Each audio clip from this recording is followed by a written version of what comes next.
രണ്ടു കേന്ദ്രമന്ത്രിമാർ സൗദിയുടെ പ്രത്യേക ക്ഷണപ്രകാരം സൗദി സന്ദർശിച്ചിരിക്കുകയാണ്. ഇതൊരു ചരിത്ര നിമിഷമെന്നാണ് വിദേശകാര്യ സഹമന്ത്രി വി മുരളീധരൻ പങ്കുവച്ചിരിക്കുന്ന കുറിപ്പിൽ പറഞ്ഞിരിക്കുന്നത്. അവരുടെ സന്ദർശന വീഡിയോയും ന്യൂനപക്ഷകാര്യ മന്ത്രി കൂടിയായ സ്മൃതി ഇറാനിയും പങ്കുവച്ചിരിക്കുകയാണ്.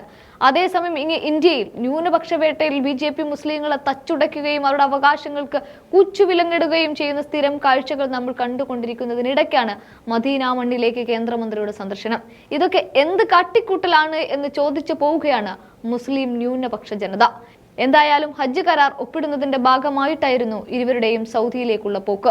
ആ യാത്രയിലെ രണ്ടാം ദിനമാണ് മദീന സന്ദർശനത്തിനായി ഇരുവരും പോയത്. ചരിത്ര നിമിഷമായിട്ടാണ് സ്മൃതി ഇറാനിയും ഇതിനെ കണക്കാക്കുന്നത്. അതവർ അവരുടെ എക്സ് പ്ലാറ്റ്ഫോമിൽ ചിത്രങ്ങളോടൊപ്പം കുറിക്കുകയും ചെയ്തിട്ടുണ്ട്.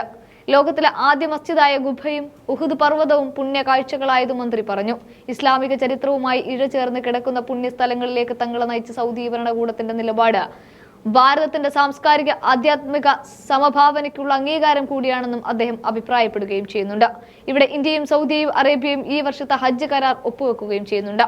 ജിദ്ദയിൽ നടന്ന ചടങ്ങിൽ ഹജ്ജ് മന്ത്രി തൗഫീഖ് അൽ റബീഅയും കേന്ദ്രമന്ത്രി സ്മൃതി ഇറാനിയുമാണ് കരാറിൽ ഒപ്പുവെച്ചത്.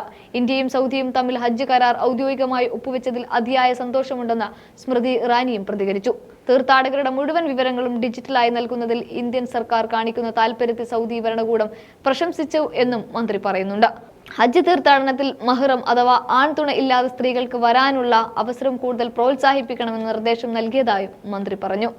എല്ലാ തീർത്ഥാടകരുടെയും സമഗ്രമായ ക്ഷേമം ഉറപ്പാക്കി മെഡിക്കൽ സൗകര്യങ്ങൾ വർദ്ധിപ്പിക്കുന്നതിനുള്ള പദ്ധതികളും ചർച്ച ചെയ്തുവെന്നും മന്ത്രി പറയുന്നുണ്ട്.